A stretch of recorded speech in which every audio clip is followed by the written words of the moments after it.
Before we begin, if you're new to the channel, please subscribe to get notified of all our latest videos. And don't forget to click that like button to help with the YouTube algorithm. The vibrator is an item that almost every woman owns, though few may admit to it. Interestingly, it was not invented for, you know what. Instead, it was invented by doctors to massage women suffering from hysteria, which today is simply identified as sexual frustration. Symptoms of hysteria included chronic anxiety, loss of sleep, nervousness, irritation, and a heavy feeling in the abdomen. Back then, women suffering from hysteria often visited a doctor who would perform a pelvic massage until they reached a state of hysterical paroxysm. Hopefully, you know what that means. Considering the treatment involved, it isn't really surprising that as many as 75% of women suffered from this hysteria and scheduled many doctor visits. The doctors themselves soon got tired of performing pelvic massages, and they invented the vibrator to do it in their place. Since they were regarded as medical instruments, vibrators were kept in hospitals and operated by medical personnel. With time, they got smaller and changed from hysteria-curing devices to, you know. What actually was the first tie is somewhat disputed.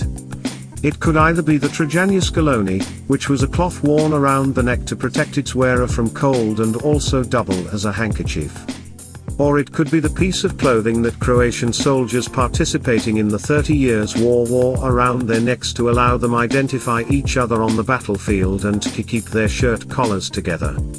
After the war, French soldiers introduced the tie to France, where it was often worn by the rich upper class.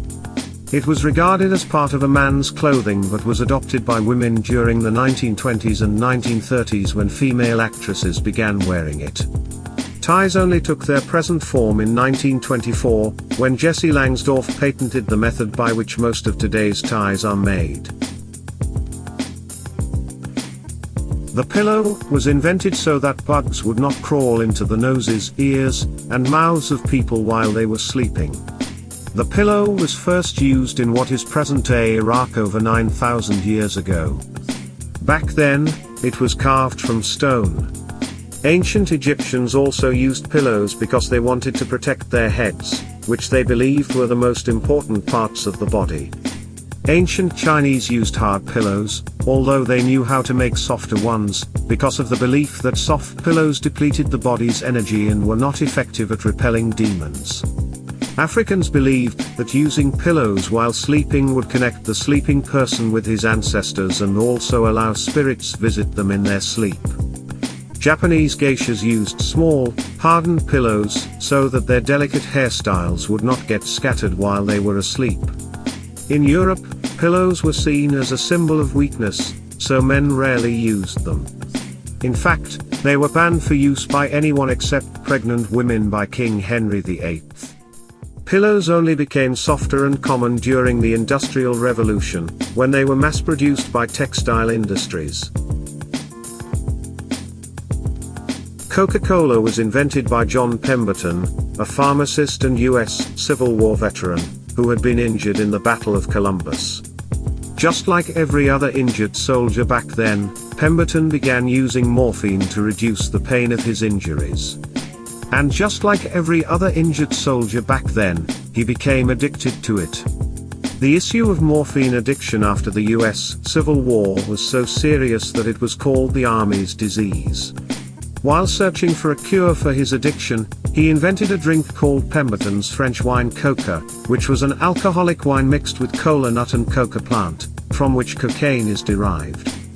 His drink was similar to another drink called Vin Mariani, which was a mixture of wine and cocaine.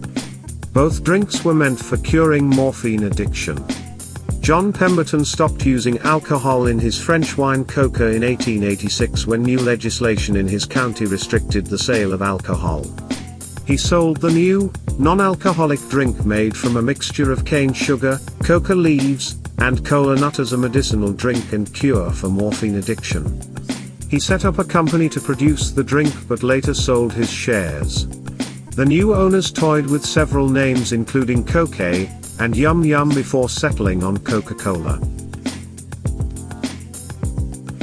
Bubble wrap is that nylon-like polymer filled with air bubbles that everyone, or at least almost everyone, loves pressing. That popping sound that it makes gives us some form of satisfaction.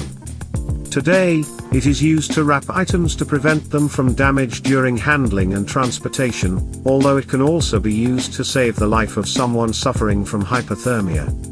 Bubble wrap did not start off as a material for protecting goods while in transit. It was invented in 1957 when Alfred Fielding and Mark Chavan sewed two shower curtains together.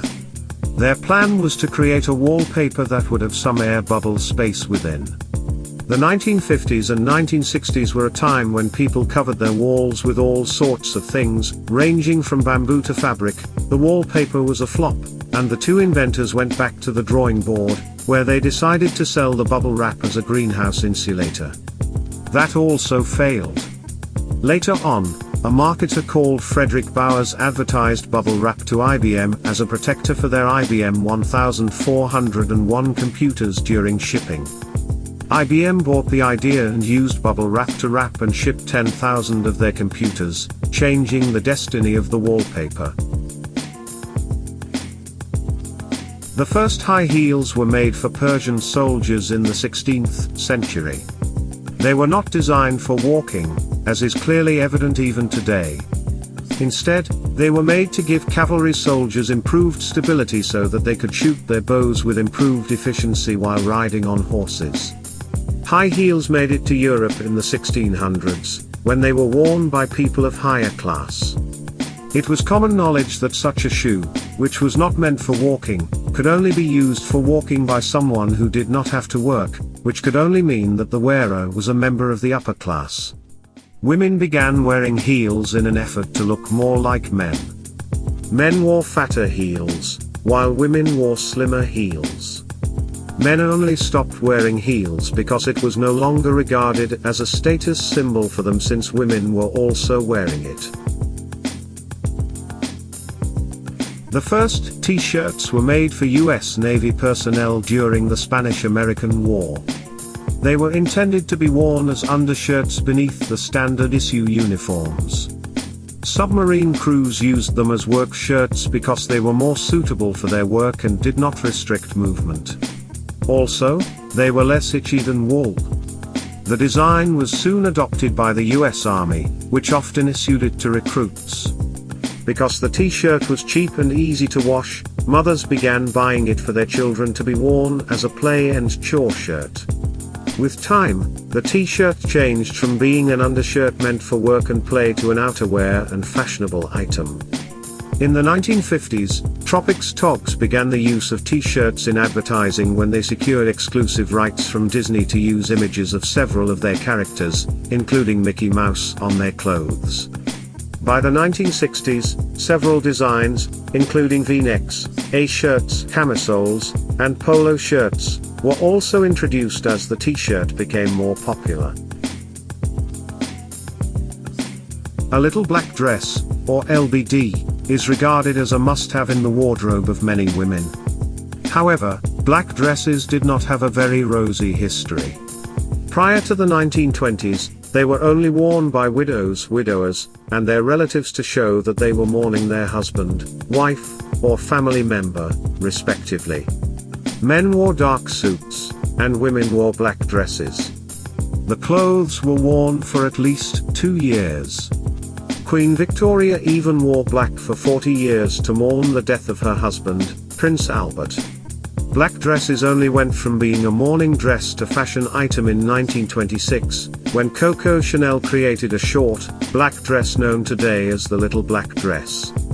The dress was called Chanel's Ford because, just like Ford's Model T, it was affordable by all women, regardless of their social class or status. Black dresses were also popularized by Hollywood actresses and during World War II, when they became a uniform for women heading to their workplaces. Listerine is a well-known mouthwash brand, but it didn't begin life as such. Listerine was originally a surgical disinfectant. It was made by the Johnson brothers, who were looking for a way to make surgeries safer and were inspired by English surgeon Sir Joseph Lister. In 1879, they came up with an antiseptic liquid which they called Listerine after Sir Lister.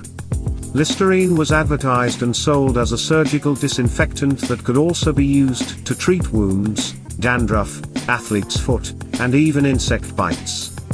In one instance, it was even sold as a deodorant. The Johnson brothers later teamed up with pharmacist Jordan Wheat Lambert and began selling Listerine to dentists for use as an oral antiseptic. Lambert's children are responsible for making Listerine into the mouthwash we know today after they asked the company's chemist to tell them all the things Listerine could be used for.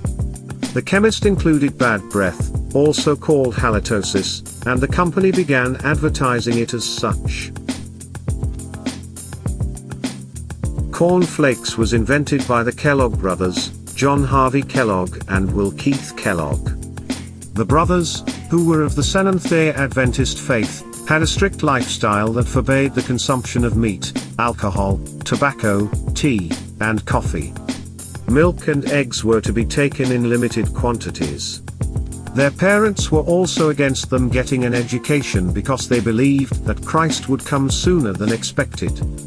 Nevertheless, John still earned a degree in medicine and soon became the head of a treatment center run by Seventh-day Adventists. He was strictly against masturbation, which he viewed as an act of madness. He even suggested that the foreskins of men caught in the act should be sewn, and carbolic acid should be poured on the clitorises of women found guilty. He also believed that red meat was one of the causes of sexual desires, which subsequently led to masturbation, so he worked on a food rich in cereals.